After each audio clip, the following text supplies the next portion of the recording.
From Anshe Sfard Bethel Emeth Congregation, it's time to take 10 minutes for Torah with Rabbi Joel Finkelstein. Welcome to our discussion of Parshat Eikev, how to read biblical promises. There's a major problem when we approach the paragraph of what we call the second paragraph of Shema, Vayayim Shamoah, found in this Parshat Eikev. It seems to lay out a very simple formula. If indeed the Jews are able to keep the commandments that God is commanding them, to love God and to worship Him, then there will be rain, there will be grass, we will eat and we will be satiated. If, however, we go against God, we anger God, there will be no rain, we will be chased out from the land of Israel. Simple enough. Problem is, if we look in the book of Melachim, we look at the entire history of the Jewish people, from the book of Shoftim, Shmuel, Melachim, all the story of the Jewish people in the land of Israel, we find that despite their worshipping idols, despite the fact that very often they did the most despicable things that one could do again to violate the Torah, whether it was in the days of the judges, they worshipped idols, whether it was Achav and Yeravam and Basha, all these horrible kings, and the idol worship that they engaged in, the killing of the prophets. Nonetheless, many of these kings ruled for many years. Achav, Menashe, in some ways, were very successful kings.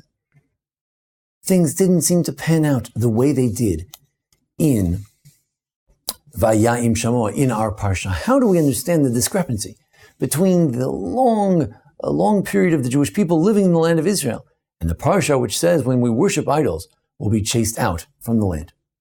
In fact, Eliyahu Hanavi had the same problem, in the Gemara in Sanhedrin, page Kuf Yud Gimel, discusses this issue and says that indeed Achav and Eliyahu once meeting at a shiva, at a condolence call, and indeed Achav, the wicked king, says to Eliyahu, Hashta, he says, what happened to the prophecies of Moshe? And Moshe said, V'sartem avad elokim acherim, and he said there would be no rain if there was idolatry. But now, there's plenty of idolatry that Achav is guilty of, and there's plenty of rain on every single hill. Indeed, Eliyahu decided that he would correct the situation, that he would actually do the following.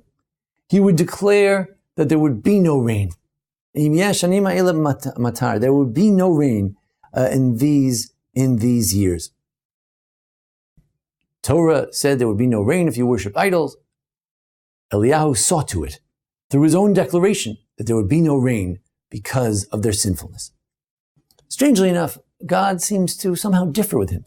God turns to Eliyahu after a brief famine, and he says, a painful famine, but nonetheless of limited term. And he says, go to Achav and show your face in front of this very wicked king and give rain. And Eliyahu, to some degree or other, he accedes to this, and indeed he grants rain to this very wicked king Achav. So much rain that indeed so much plenty fell on the Jewish people that indeed food was even cheap in his day. This is the story of Eliyahu and how the Torah on the one hand says there will be no rain if there's idolatry, but Eliyahu had to bring it about himself. We have a similar story where the Torah promises one thing and the a righteous king tries to bring about the words of the Torah. The Torah says in Bechukotai that indeed if you follow the commandments, v'cherev lo tavor b'artzachem, there will be peace in the land and there will be no sword will pass through your land. That in other words, no marauding army, no traveling army will pass through the land of Israel. King Josiah, King Yoshiyahu said, Paro wants to pass through my land, but I'm a righteous king. And if you're a righteous king, it says right here that there should be no sword, no war passing through your land. Perhaps he didn't understand. Perhaps he didn't speak to his Rabbi, to Jeremiah, to understand how it works. But in the end, Yoshiyahu was trying to bring about the words and prophecies of a Torah in his way. And he said, no, Paro, you can't pass through. And indeed, Paro did pass through and he killed Yoshiyahu even though he was righteous, he God saw to it that he met his end in this way. The Torah says a righteous king will be rewarded. Somehow, Yoshiyahu tries to bring that about, and with that is his own downfall.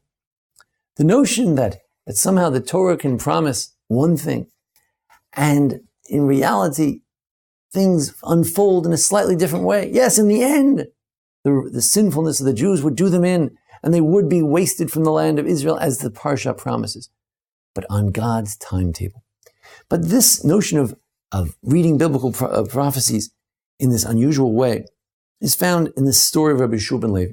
Shua ben Levi was out there in the graveside of Shimon Bar Yochai, the great mystic, and he sees Elijah the prophet in a mystical vision, and he says to him, when is the Mashiach coming? Tells him to go find the Mashiach himself. He goes and he finds him, and he says to him, when is the Master coming? When are you coming to redeem the world, Mashiach? When will you save the world? Amar le hayom. He said he would come today. Of course, the day came and the day went, and Mashiach didn't come, and Eliyahu and the rabbi met again, and he says, what's going on? He lied to me. He said he would come, and he didn't come.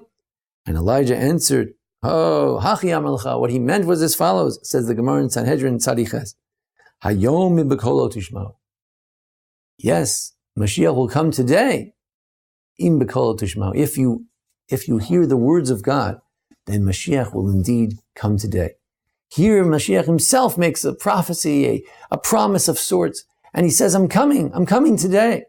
But it's all contingent on God's will. It's all contingent on if we follow the commandments. We find that the righteous, God wanted to destroy the Jewish nation in the days of Yoshiyahu, but he said, well, for the sake of Yoshiyahu, there will be nothing bad will happen during his generation. God wanted to bring about calamity in the times of the end of the reign of Shlomo and Rechavam. He said, well, Laman David Avdi, for the sake of David, he lengthened the reign of David and his descendants.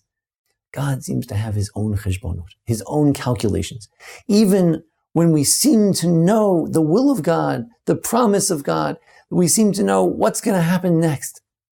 Exactly the timetable, exactly how God plays out his very promises. This is in the hands of God. Eliyahu tried to play with it, to bring about the famine when God didn't want it, perhaps. Yoshiyahu wanted to act as if he knew how this prophecy about the sword passing through his land would come about, and he was wrong.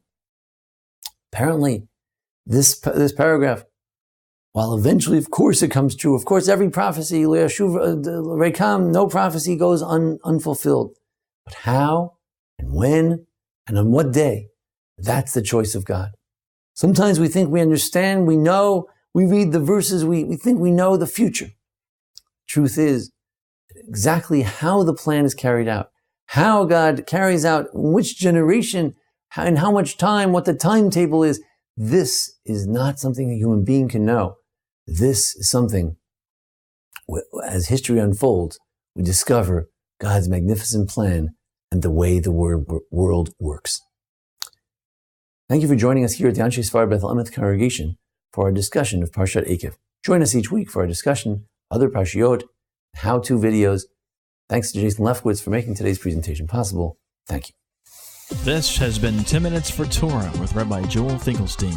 To learn more, visit ASBEE.org.